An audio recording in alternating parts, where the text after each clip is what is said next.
Salut tout le monde. Après cette petite intro musicale tirée du morceau Akabu Sholale du groupe Novos Vayanos, vous allez maintenant pouvoir voir cette petite vidéo islamique pour laquelle j'ai reçu la précieuse aide de mon ami Mazemzem qui m'a enseigné la prononciation de tous les mots arabes que je ne connaissais pas. En effet, en termes d'arabe, j'en suis au stade perruche. Le but de cette vidéo est de montrer à quel point Allah est omniscient et omnipétent, si tant est qu'il faille encore le démontrer. Dans l'étude des sciences du Coran, l'analyse des répétitions textuelles, al-mutashabih wa al-lafdi, s'organise selon deux types de répétitions. Les versets textuellement identiques, les expressions ou formules récurrentes. Les versets strictement identiques. Il existe plusieurs exemples célèbres de versets qui sont répétés mot pour mot à travers le livre ou au sein d'une même sourate. Sourate Ar-Rahman, sourate numéro 55. Le verset « Lequel des bienfaits de votre Seigneur nierez-vous » est répété 31 fois au cours des 78 versets de la sourate. Pour ceux que ça intéresserait, j'ai fait une vidéo spéciale sur la sourate Ar-Rahman avec une musique que j'adore de Sly and the Family Stone. Et la petite vidéo s'intitule Allah wants to take you higher. Sourate Al-Mursalat, sourate numéro 77. Le verset « Malheur ce jour clé à ceux qui criaient au mensonge » est répété 10 fois. Sourate Ash-Shu'ara, sourate numéro 26. La formule « Vraiment, il y a en cela un signe » et la plupart d'entre eux ne sont pas croyants, et ton Seigneur est le Tout-Puissant, le Très Miséricordieux, se répète 8 fois pour scander le récit des différents prophètes. La Basmala, l'expression « Au nom d'Allah, le Tout Miséricordieux, le Très Miséricordieux » Bismillahirrahmanirrahim ouvre 113 sourates. Elle est absente de la sourate 9, mais répétée 2 fois dans la sourate 27, portant son total d'occurrence à 114 dans le texte. Voyons maintenant les versets similaires avec de légères variantes, al-mutashabihat. Il s'agit de versets qui arborent un même récit historique ou une prescription légale avec de subtiles nuances structurelles, comme l'ajout d'une conjonction, le changement d'ordre des mots ou l'usage d'un synonyme.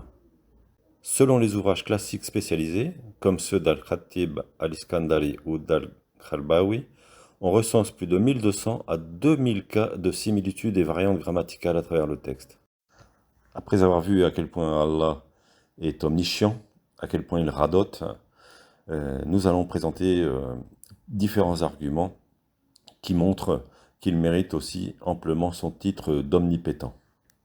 Il n'existe pas de décompte officiel ou de chiffre unique pour le nombre de fois où Allah parle de lui-même en termes élogieux dans le Coran, car l'autosuffisance et la louange d'Allah, la thana, imprègnent la quasi-totalité du texte. Le Coran est par nature considéré en théologie islamique comme une présentation d'Allah par lui-même. On peut toutefois catégoriser et quantifier ces éloges à travers plusieurs éléments clés.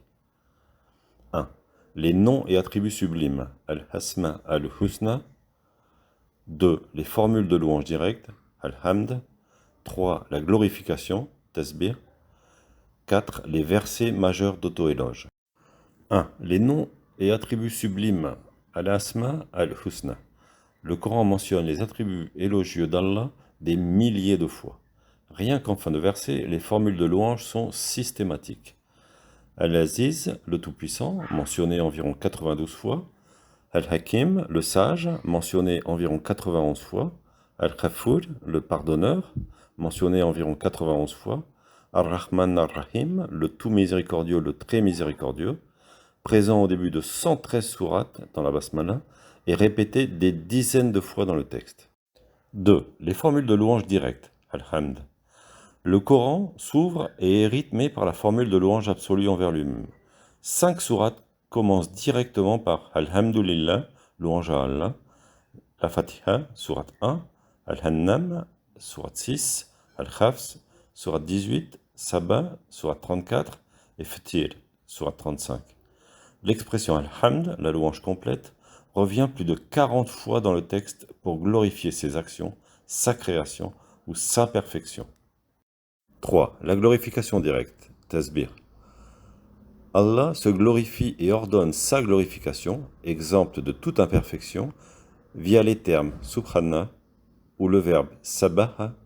La formule subhanahu, gloire à lui, ou subhanallah, apparaît plus de 40 fois pour rejeter les fausses divinités ou les imperfections que les hommes lui attribuent.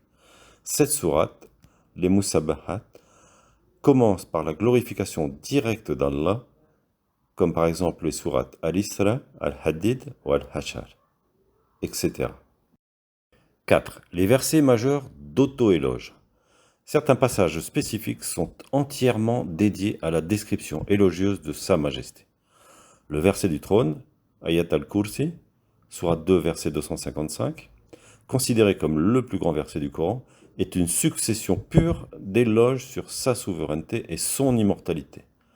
La fin de la sourate Al-Hashar, sourate 59, versets 22 à 24, est une accumulation de plus d'une dizaine de titres élogieux et souverains en seulement 3 versets. En somme, si l'on isole chaque mot ou verset où Allah met en avant sa propre grandeur, sa miséricorde, sa puissance ou sa science, le décompte s'élève à plusieurs milliers de mentions, le Coran étant théocentrique par excellence.